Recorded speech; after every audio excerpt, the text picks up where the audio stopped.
Margaret Foster stood at the edge of Willowbrook's main square, watching her childhood home being demolished. What she didn't know was that 10 years ago, someone had built her a house with nothing but love and calloused hands. And today, she was about to discover a secret that would change everything she thought she knew about forgiveness. If you enjoy stories like this, feel free to subscribe. It really helps the channel. By the way, let me know in the comments, where are you listening from? None of them knew that a single yellow envelope tucked behind a loose floorboard would soon reveal a truth that had been waiting a decade to surface. The Greyhound bus wheezed to a stop at Willowbrook's tiny station, its brakes hissing like an old man's final breath. Margaret Foster clutched her single suitcase tighter, her knuckles white against the worn leather handle. 10 years.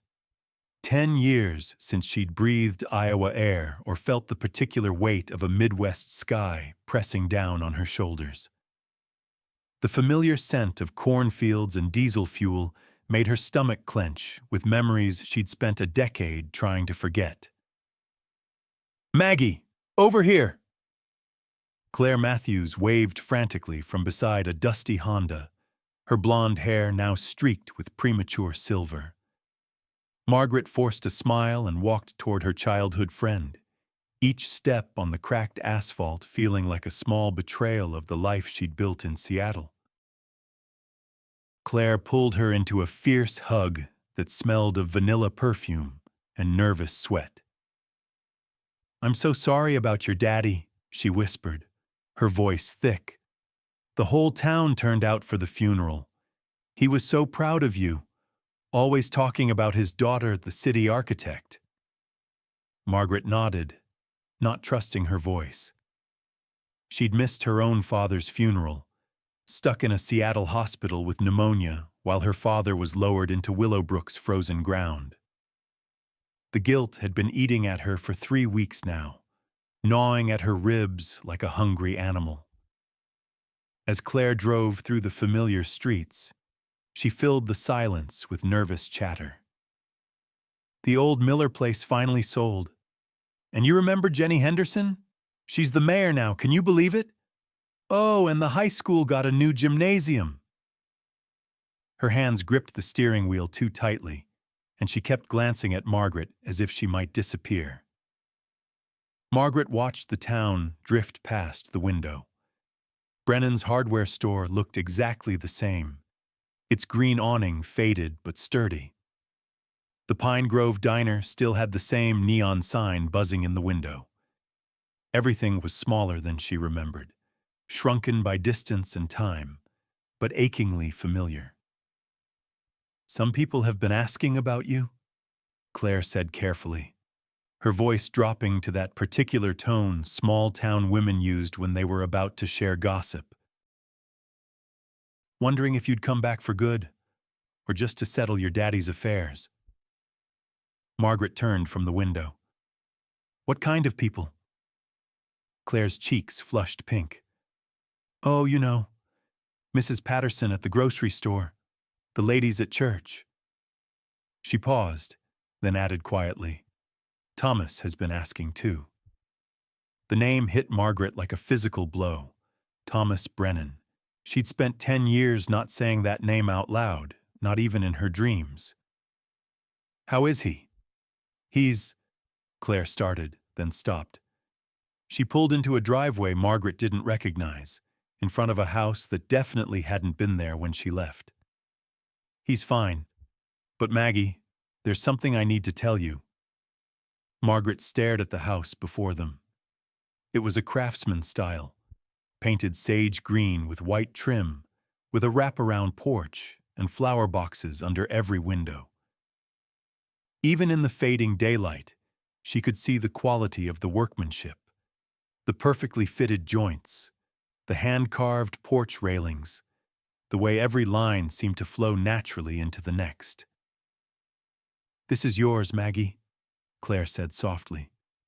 "Your father left specific instructions." Margaret's suitcase fell from her numb fingers onto the gravel driveway. Mine? But I've never seen this house before in my life. Claire handed her a brass key, warm from her palm. Your daddy had it built for you. Well, not exactly. It's complicated. She looked miserable, her face scrunched up like she was trying to solve a math problem that kept changing its variables. Just go look inside. I'll wait here. Margaret approached the front door on unsteady legs.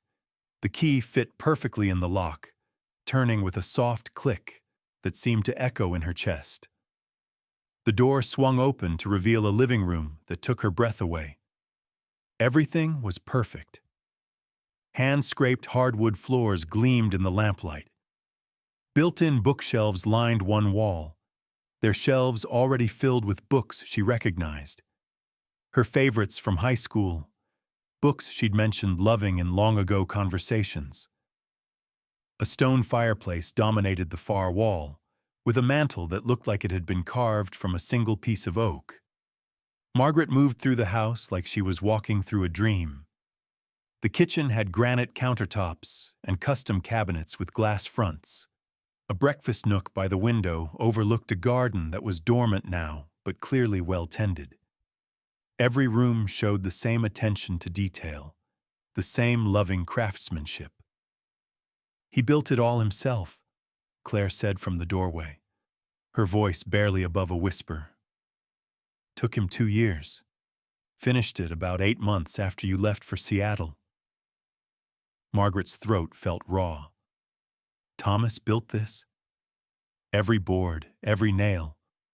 He'd work here after his regular job at the hardware store, sometimes until midnight. People thought he was crazy, building a house for a woman who'd made it clear she wasn't coming back. Margaret ran her hand along the smooth banister as she climbed the stairs.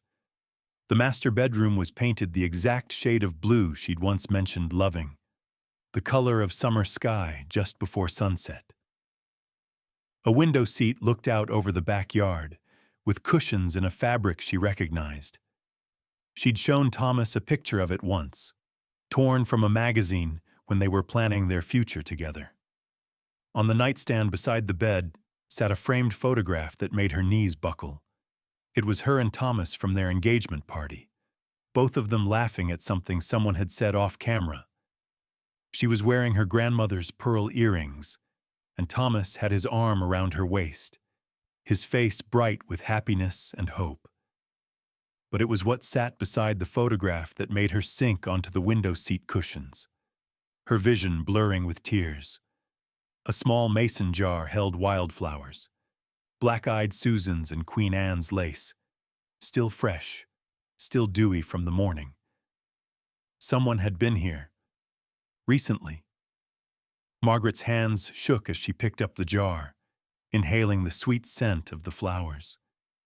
These were the same wildflowers Thomas used to pick for her when they were teenagers, the same ones he'd woven into her hair the night he proposed. The same ones she'd thrown at him the night she decided Seattle was more important than small-town love. "Claire," she called, her voice cracking. Her friend appeared in the doorway, looking guilty and miserable. "I know what you're thinking. Who's been here?" Margaret held up the jar of flowers. "Who's been in this room?" Claire twisted her wedding ring around her finger, a nervous habit Margaret remembered from high school. "That's what I was trying to tell you, about it being complicated." Margaret stood up slowly, her legs feeling like water. "Tell me." "Her name is Sarah Jenkins. She's a widow, has a little girl. They've been living here for about 3 months. Claire's words came out in a rush, like she was ripping off a bandage. Thomas thought, well, he thought you weren't ever coming back, and they needed a place to live, and the house was just sitting empty. And the photograph slipped from Margaret's fingers, hitting the hardwood floor with a crack that seemed to split the silence in half. 10 years of running, 10 years of building a new life, 10 years of telling herself she'd made the right choice. And Thomas had given her house to another woman. Margaret walked to Brennan's hardware store the next morning with lead in her stomach and thunder in her chest. The familiar bell above the door chimed as she pushed inside, and the scent hit her like a wave. Sawdust and WD-40 and the particular smell of honest work. Nothing had changed. The same paint chip displays, the same creaky floorboards, the same organizational system that made sense only to Thomas. He was helping Mrs. Patterson pick out drawer pulls, his back to the door, and Margaret had a moment to study him before he turned around. His shoulders were broader now, his brown hair showing silver at the temples. His hands, those hands that had built her a house, were scarred and calloused from years of work. Then he turned, and their eyes met across 20 feet and 10 years of silence. Time stopped. Mrs. Patterson kept talking about brushed nickel versus oil-rubbed bronze, but her voice seemed to come from very far away. The other customers in the store, old Mr. Jenkins comparing screwdrivers, a young mother with paint samples, all went quiet, sensing the electricity crackling between them. Thomas's face went white, then red, then settled into something unreadable. Maggie. Her name and his voice made her chest tight. "Hello, Thomas." He said something to Mrs. Patterson, moved to the front of the store, and flipped the sign to closed, locking the door behind the last customer. They were alone with the dust motes dancing in the morning light, and 10 years of unspoken words hanging between them. "I heard about your dad," he said finally. "I'm sorry you couldn't make it back in time." Margaret nodded, not trusting her voice. Thomas looked older, more solid somehow, like he'd grown into himself in ways she hadn't expected. The boy she'd left behind had become a man who built houses with his own hands and gave them away to widows. "Claire told me about the house," she managed. Something flickered across his face. Pain, maybe, or regret. "I figured she would. You built it for me." "Yeah." His voice was rough. "I did. And now another woman is living there." Thomas leaned against the counter, his hands gripping the edge until his knuckles went white. "She's been living there for 3 months, Maggie. I thought you should know." The name hit Margaret like cold water. Sarah Jenkins. She repeated it silently, tasting the unfamiliarity of it, the way it sat wrong in her mouth like a stone. Thomas watched her face carefully, as if he could read every emotion flickering across it like pages in a book he'd memorized long ago. "Tell me about her," Margaret said, surprised by how steady her voice sounded. Thomas ran a hand through his hair, a gesture she remembered from when he was nervous or trying to find the right words. "She's a good woman, Maggie. Her husband died in Afghanistan 3 years ago. She's got a little girl, Emma, who's 8. They were living in that old apartment complex on the south side, the one that got condemned last winter." Margaret felt something cold and sharp twist in her stomach. Of course Sarah Jenkins was a good woman. Of course she was a widow with a sweet little girl who needed help. Thomas had always been drawn to strays and broken things, always wanting to fix what was hurting. "So you just gave her my house?" "It wasn't your house," Thomas said quietly, but there was an edge to his voice now. "You made that pretty clear 10 years ago when you got on that bus and never looked back." The words stung because they were true. Margaret had chosen Seattle, chosen her architecture firm, chosen a life that didn't include small-town hardware stores and men who built houses with their bare hands. She'd chosen wrong, but that didn't change the fact that she'd chosen. I need some air, she said, turning toward the door. Maggie, wait. But she was already outside, gulping the crisp October air like she'd been drowning. The town square looked exactly the same as it had when she was 17 and desperate to escape. The same park benches where old men played checkers, the same war memorial with names she recognized, the same sense that time moved differently here, slower and thicker like honey. She walked without thinking, her feet carrying her toward Pine Grove Diner out of muscle memory. The bell above the door chimed the same way it had when she was a teenager coming here after school with Thomas, sharing a milkshake and making plans for a future that had crumbled like old leaves. The diner was mostly empty, just a few farmers drinking coffee and reading newspapers. Margaret slid into a booth by the window and ordered coffee she didn't want, trying to process the bomb that had just exploded in her chest. Another woman was living in the house Thomas built for her. Another woman was waking up in the bedroom painted the color of summer sky, looking out the window at the garden where Margaret had planned to grow tomatoes and herbs. She was so lost in her thoughts that she didn't notice the woman and child who entered until they were standing right beside her table. Margaret looked up and felt her world tilt sideways. Sarah Jenkins was nothing like what she'd expected. She was younger than Margaret, maybe 28 or 29, with auburn hair pulled back in a practical ponytail and tired green eyes. She wore scrubs with little cartoon bears on them, and her hands showed the rough redness of someone who worked hard for a living. Beside her stood a little girl with her mother's green eyes and a gap-toothed smile. "Are you Margaret?" Sarah asked softly, her voice carrying a slight southern accent that spoke of somewhere warmer and kinder than Iowa. Margaret nodded, not trusting her voice. "I'm Sarah Jenkins, and this is my daughter Emma." Sarah's hand rested protectively on the girl's shoulder.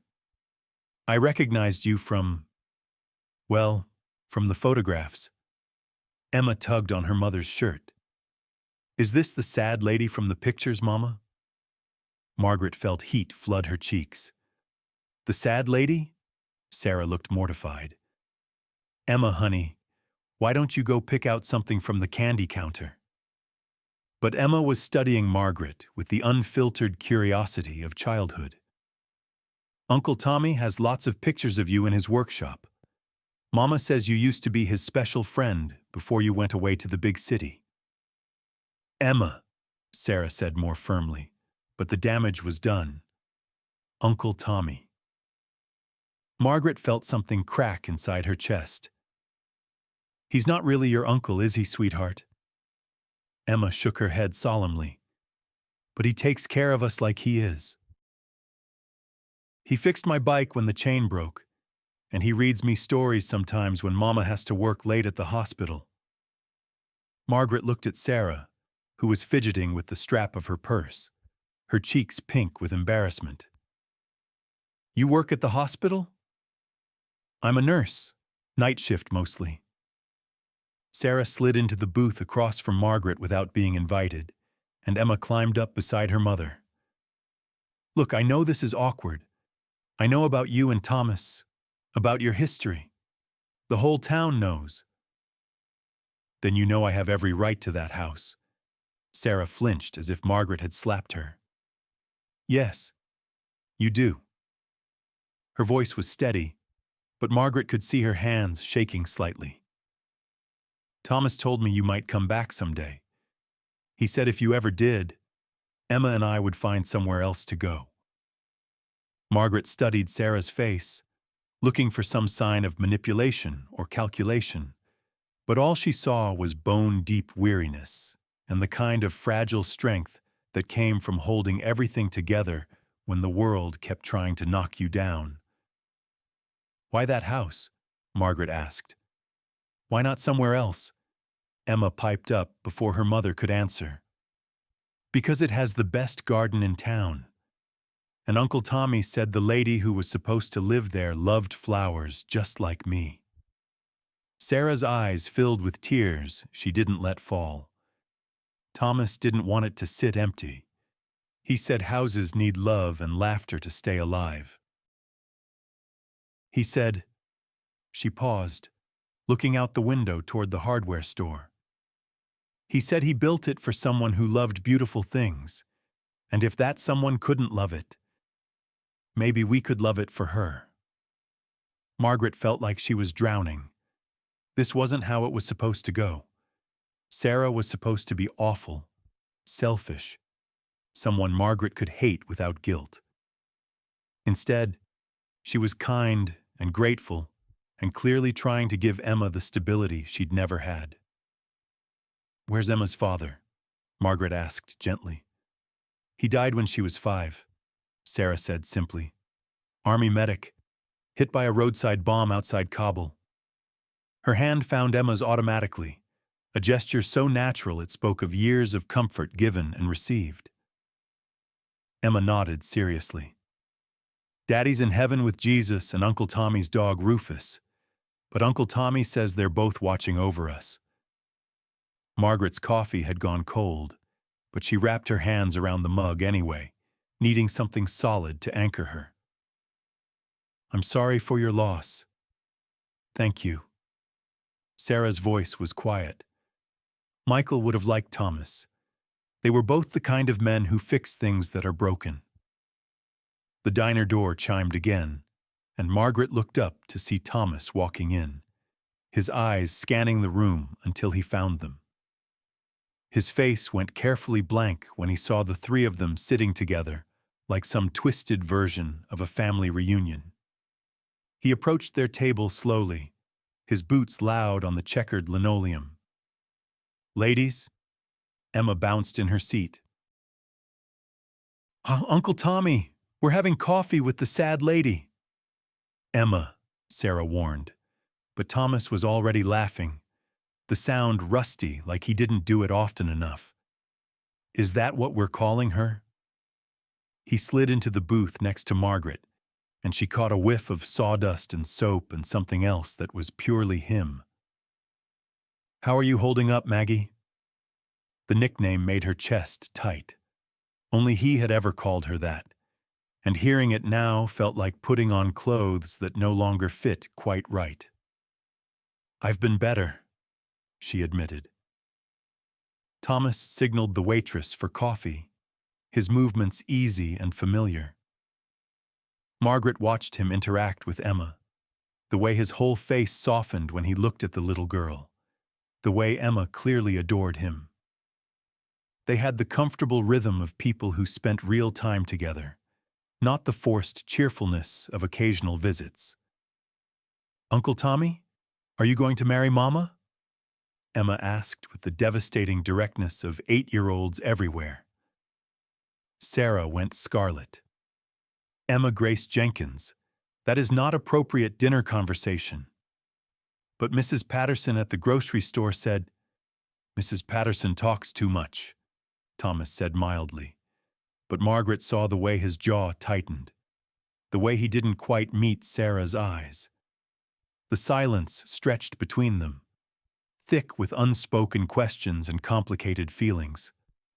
Margaret realized she was holding her breath, waiting for Thomas to answer a question that shouldn't matter to her, but absolutely did. "Sarah and I are friends," Thomas said finally, his voice careful and measured. "Good friends. And Emma is—" He reached over and tugged gently on one of the girl's braids. "Emma is my buddy. Right, kiddo?" Emma nodded enthusiastically, but Margaret caught something in Sarah's expression, a flicker of hurt or disappointment that was quickly hidden. Sarah was in love with him. Maybe Thomas didn't see it, or maybe he was choosing not to see it. But it was written all over her face in the way she looked at him when she thought no one was watching. Margaret excused herself to the bathroom, needing a moment to process what she'd just witnessed. In the fluorescent light of the diner's tiny restroom, She studied her own reflection. She looked older than 35, worn down by years of 12-hour days and relationships that never quite worked out because none of the men were Thomas Brennan. When she returned to the table, Sarah was writing something on a napkin. She handed it to Margaret with a shy smile. "My phone number and our address, though I guess you already know where that is." Sarah's laugh was strained. "I was thinking, maybe you'd like to come for dinner tonight. Emma's been asking about you since we saw your picture. And I think, well, I think there are things we should talk about." Margaret looked down at the napkin, at Sarah's careful handwriting giving her the address of her own house. "You want me to come to dinner? At my house?" "With my—" She stopped, unsure how to finish the sentence. "With the people who are grateful every day for the roof over their heads," Sarah said quietly, "and who understand that kindness is a loan, not a gift." Emma was watching Margaret with hopeful eyes, and Thomas was very carefully not looking at anyone, his attention focused on stirring sugar into coffee that probably didn't need stirring. "Okay," Margaret heard herself say. "What time?" Sarah's smile was like sunrise. 6:30. I hope you like meatloaf. It's about the only thing I can make that Emma will actually eat." As they prepared to leave, Emma tugged on Margaret's sleeve. "Miss Margaret, Uncle Tommy made me a dollhouse that looks just like our house. Will you come see it?" Margaret's throat felt raw. "I'd like that very much." After they left, Margaret and Thomas sat in silence, the weight of the conversation settling between them like dust after a storm. "She's in love with you," Margaret said finally. Thomas's coffee cup rattled against the saucer as he set it down. "That's not your business anymore, Maggie." "Isn't it?" She turned to face him fully. "You built that house for me, Thomas. You filled it with all the things I loved, all the dreams we used to share. And now there's another woman sleeping in my bed, raising her daughter in my kitchen, falling in love with you in my living room. It stopped being your house the day you chose Seattle over me," Thomas said, but his voice was tired rather than angry. "And it stopped being my house the day I realized I was holding on to a ghost."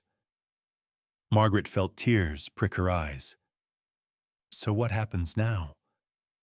Thomas was quiet for a long moment, staring out the window at the town they'd both grown up in, the place that held all their shared history like artifacts in a museum.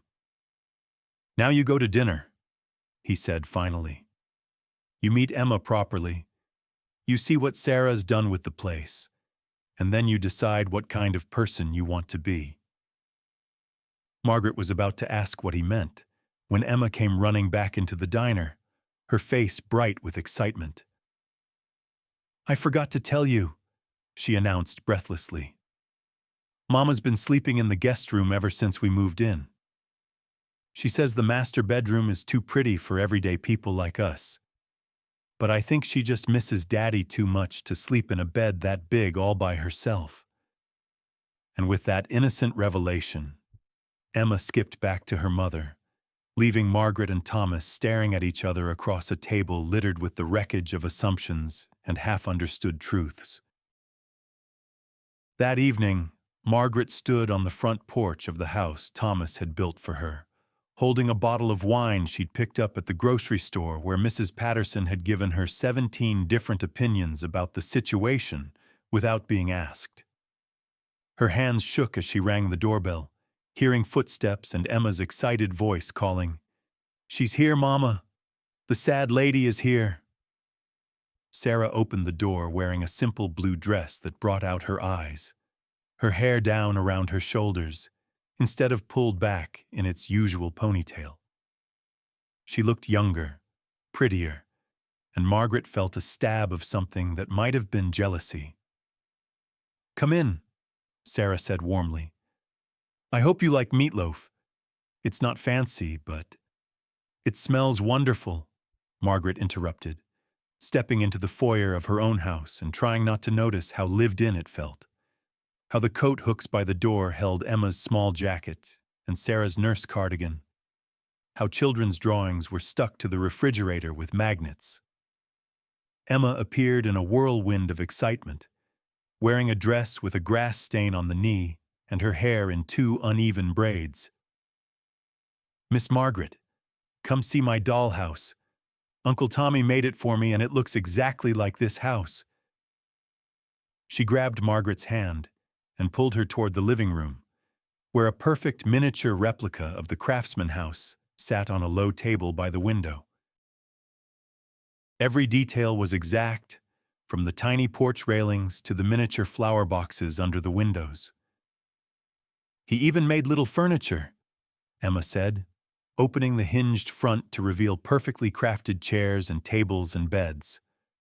Look, this is my room, and this is Mama's room, and this one is for Uncle Tommy when he stays over to fix things. Margaret's throat constricted. It's beautiful, Emma. He carved it all by hand. Took him 3 months. Sarah appeared beside them, wiping her hands on a dish towel. He said every little girl should have a dollhouse, and if he was going to make one, he was going to do it right. Margaret ran her finger along the tiny porch rail, marveling at the craftsmanship. This was the same attention to detail, the same loving care that went into every board and nail of the real house. Thomas had always been like that, unable to do anything halfway. Dinner was a strange, surreal experience.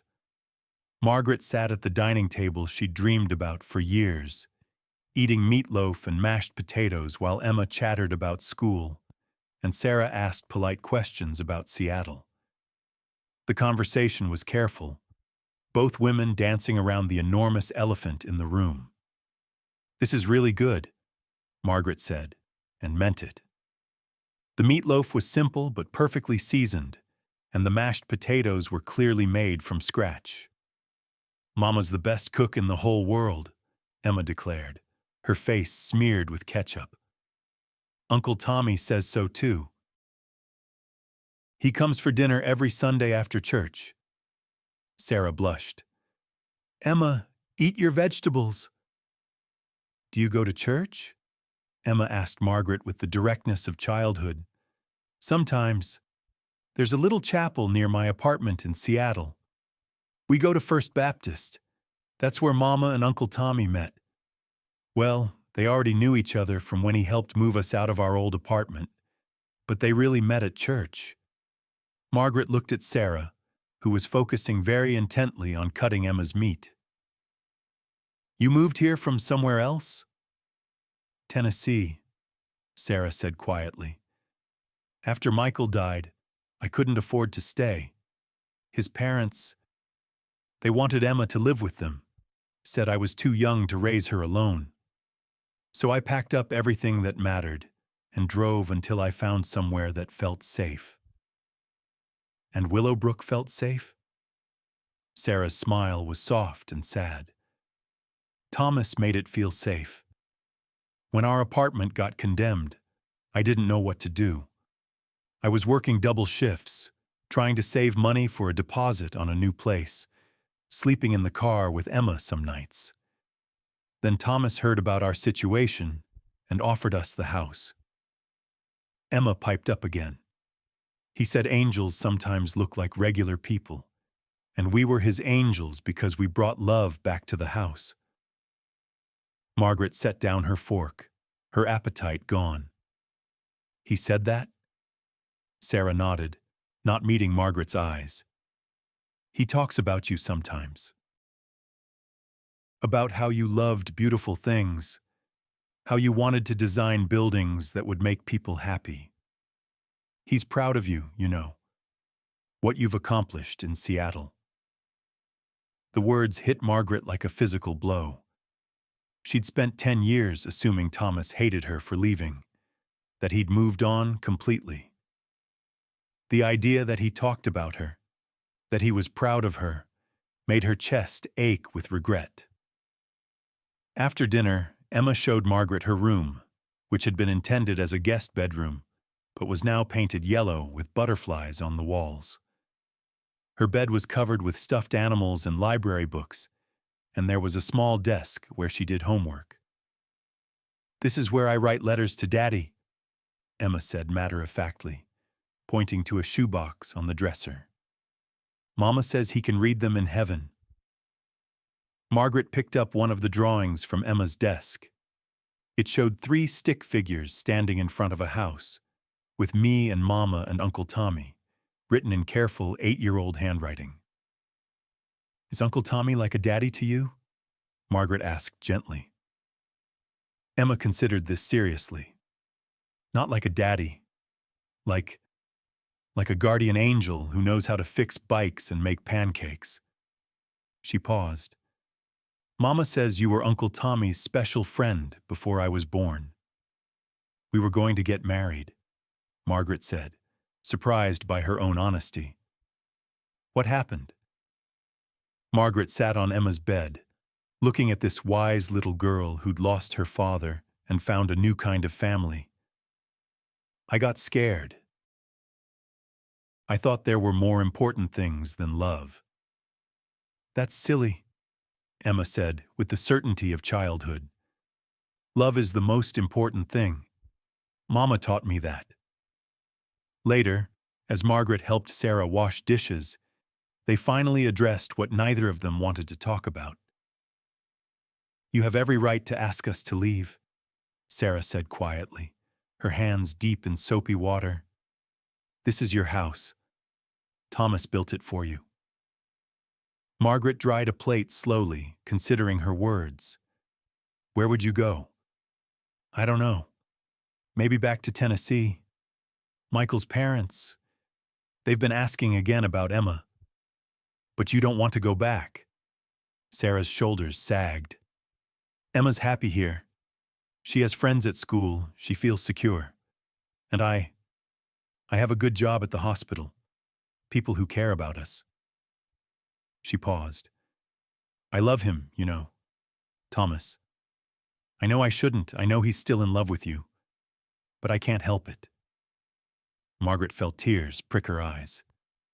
"How do you know he's still in love with me?" "Because he built you a house with his own hands and kept it like a shrine for 10 years, Sarah said simply. "Because he talks about you the way poets write about lost love. Because when he looks at you, his whole face changes."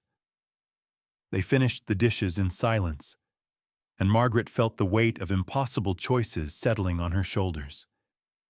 She could reclaim her house, send Sarah and Emma away, try to rebuild something with Thomas. Or she could walk away again, let them have the life they'd built together. Go back to Seattle and her empty apartment and her successful career that suddenly felt hollow. That night, Margaret couldn't sleep. She walked through Willowbrook's empty streets, past the hardware store and the diner and the church where Sarah and Thomas had met, until she found herself standing in front of the house again. A light was on in what used to be the guest room, and she could see Sarah's silhouette against the curtains. She was about to leave when Thomas appeared beside her, materializing out of the shadows like a ghost. "Couldn't sleep either?" he asked quietly. "Too much to think about." They stood together in comfortable silence, looking at the house that represented all their broken dreams and lost chances. "She's good for you," Margaret said finally. "Sarah's a good woman, a good mother." "That's not what I meant." Margaret turned to face him. "She loves you, Thomas. Really loves you. And Emma adores you. You could have a family, a real family." Thomas was quiet for a long moment.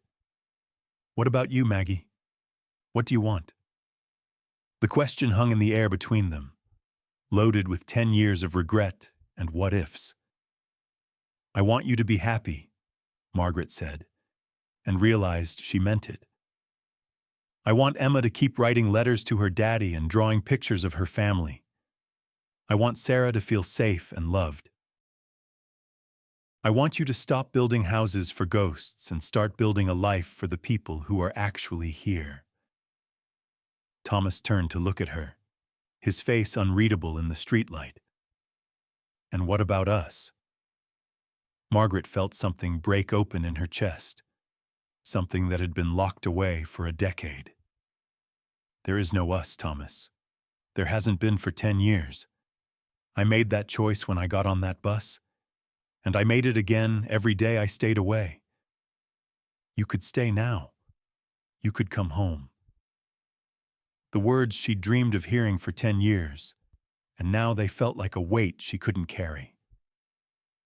"This isn't my home anymore. My home is the life I built in Seattle, the buildings I design, the work I do. And your home is in there, with a woman who loves you and a little girl who draws pictures of you as her guardian angel." Thomas was quiet, his hands shoved deep in his pockets. "So what happens now?"